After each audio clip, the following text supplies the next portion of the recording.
Hey everyone, Coach Jen here with a quick little video about the body saw. So the body saw is a plank style anti-extension exercise. So it's going to work the full body with a focus on the anterior core as well as a little bonus for your shoulders. So for this exercise, you're going to need something that lets your feet slide around. So if you have sliders around, these are really great. You just get them from furniture movers, super inexpensive at the store. I love having them around for all different sorts of exercises as well as moving my furniture. So you'll need sliders. If you don't have sliders, you can use paper plates on carpet, Tupperware on carpet, anything that's gonna slide. If you don't have carpet and you have hardwood floors, you can use socks, a towel. If you have it around, you can use a foam roller also. You just put it under your shins and roll your shins on the top of it instead of using your feet. Just make sure you don't roll over your knees. And if you don't have any of those things, which I'm sure you do, but in case you don't, you can use just soap and water on your floor, make it really slippery. Where there's a will, there's a way, and I believe in you.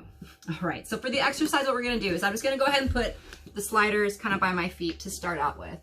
So for this exercise, we're gonna start in a really strong plank position. So we're gonna start in our plank.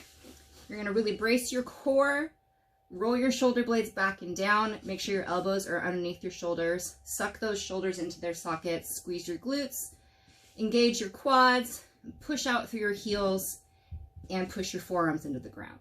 So this is our starting position for the body saw. And if you're not able to maintain a good plank position, this is where you're gonna stop and you're just gonna maintain that plank. If this is good for you, we're gonna go ahead and then start rocking our body back and forth like a saw, hence the name body saw. Now you don't have to move very far. You can see I'm only moving a couple inches in each direction. And we're getting pretty good core workout here. So some things to watch out for when you're doing this exercise is, just like push-ups, just like planks, we want to make sure we've got a good plank position.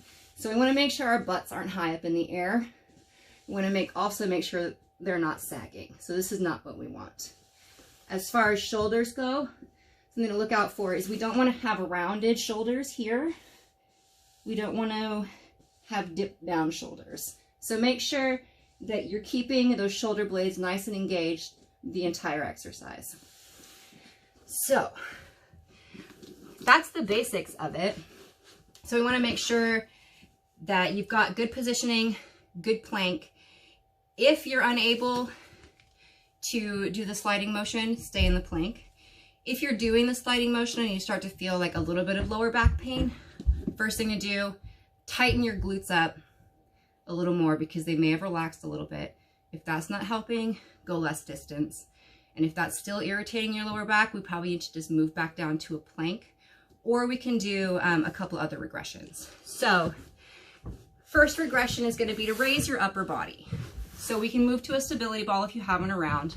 And for this one, instead of sliding our feet, we're going to slide our upper arms. So we're going to start in a good position here with our knees. Same thing applies for the rest of the body. We want to make sure everything's nice and tight.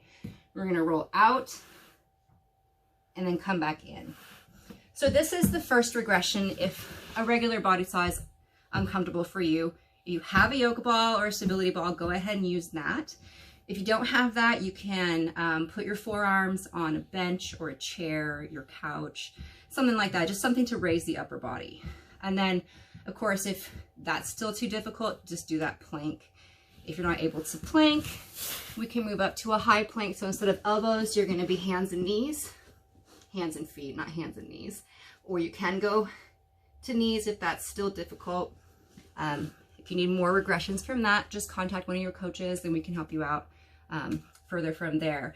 Now, if you did try the body saw and you think, you know what, that's not really that challenging for me, there are some progressions where they do require a little bit of equipment. So if you have an ab dolly or an ab wheel, those would be the obvious next progressions for doing a body saw. But if you just have the sliders, which, like I said, you should be able to find something to use. The very last progression for this, if you're stuck at home and can't get access to any of those, any of that equipment, is we're going to start hands and knees, really, really good, tight, strong core, and we're going to roll out here and then pull in.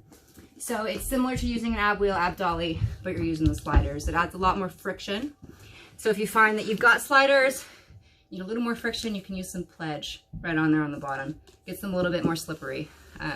Reduce some of that friction, make it a little all So let me know if you guys try out the body saw, how you like it, if you want to add it to your programming, and if you have any questions. All right, you guys have a good day.